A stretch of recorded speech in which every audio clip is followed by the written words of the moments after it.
Hello again, my fellow comrades in humanity. Number 10 questions here. Let's get to it. Question 1. Deuteronomy 9, 25 to 9. Who wrote the tablets? Moses, God.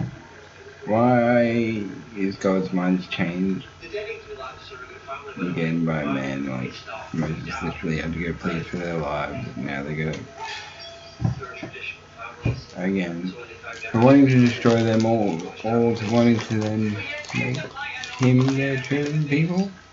Is it fear of the Egyptian gods, maybe? I don't know.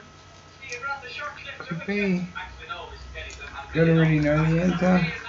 God very much seems out of control of his own emotions. And the people he chooses,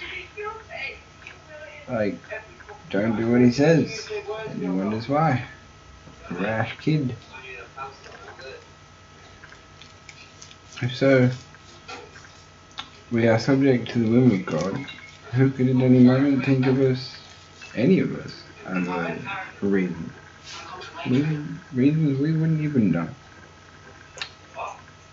Question 2, Deuteronomy 10:3-5. Okay, now this question is one that can't be answered. I'm guessing where, when, or even it exists is the Ark of the Covenant.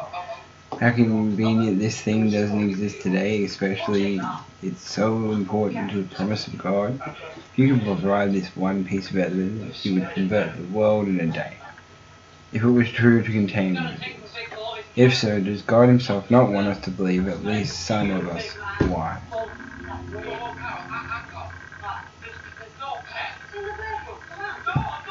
If you had the Ark of the Covenant and it had the Ten Commandments, the actual ones that you put in the one about the goat not being boiled in its mother's milk, that one, you'd probably be able to convert.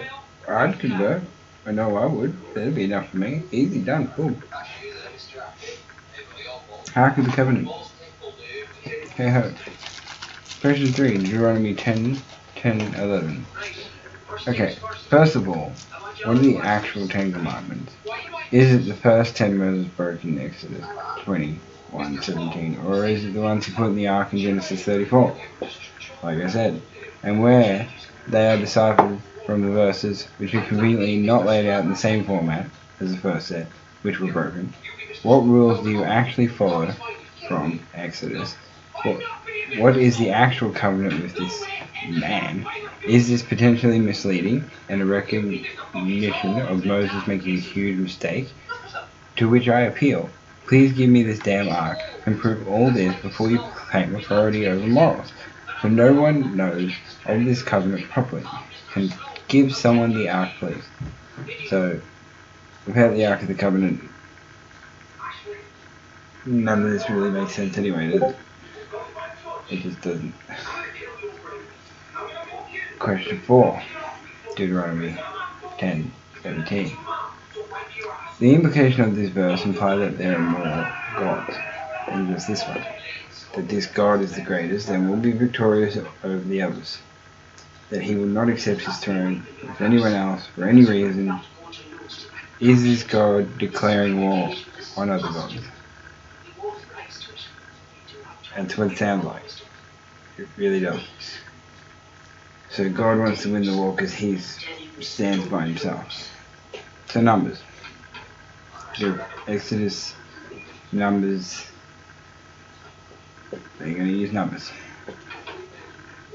to make God, basically. Question 5, Deuteronomy 10:22. What is God? Do we not understand that birth is what increases numbers? Could it not have been their unbridled lust that led to such that they became numerous? We see this being encouraged all throughout the story of Moses, even with God having dropped his plagues upon his chosen people a few times, torturing them. And in this implication, we also see that it is highly possible that the Israelites are more Egyptian than the counterparts of those whose lands they're about to take over, being in that Moses and his people had foreigners amongst them, and they were breeding with them. So they were Egyptians as well, they were like part. So the Canaanites and stuff, descendants of Noah in that sense as well. So they're just one people now proclaiming God, whose land they're about to take over. God's chosen people are now the descendants of more than Noah, are they not? People are all descendants of Noah, which would mean everyone anyways. This implies that everything so far has literally been ordered by God. Is this not the most logic following of the text? Kill in the name of God. If we all do that together, then somebody dies.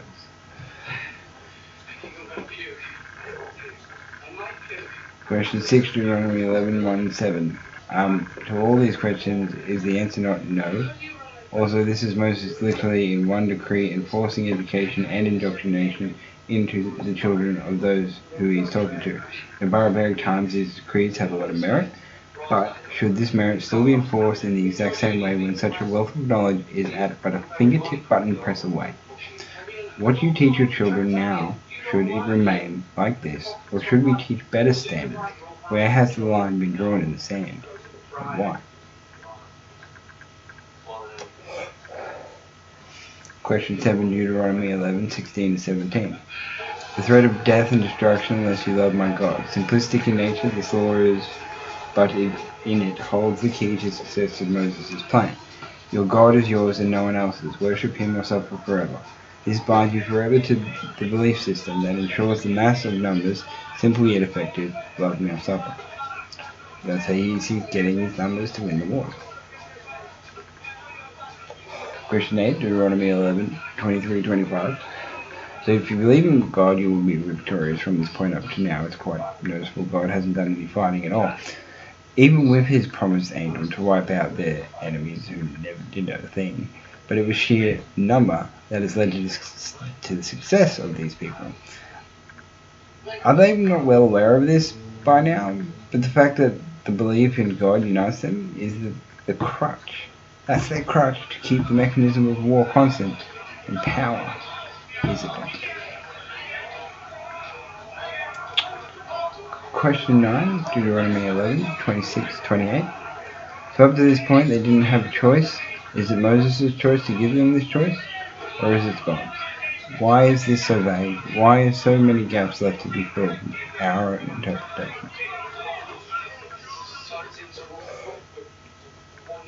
Because our relationship with God is personal, and therefore it only comes up to you whether you believe in him or not. Your righteousness, I guess, and wrath could all be obtained as long as it was put into a justice format, I guess.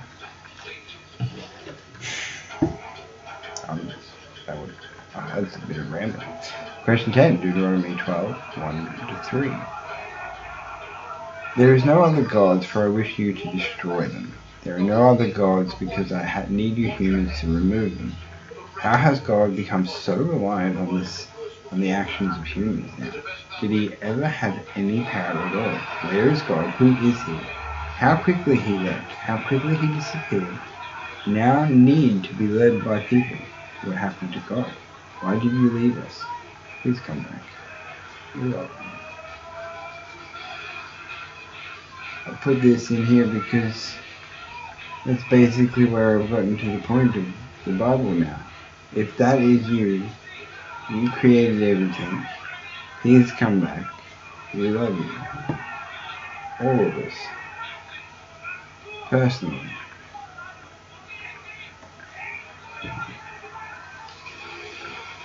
As always, love your family. They are forever and foremost. Everyone. And stay safe.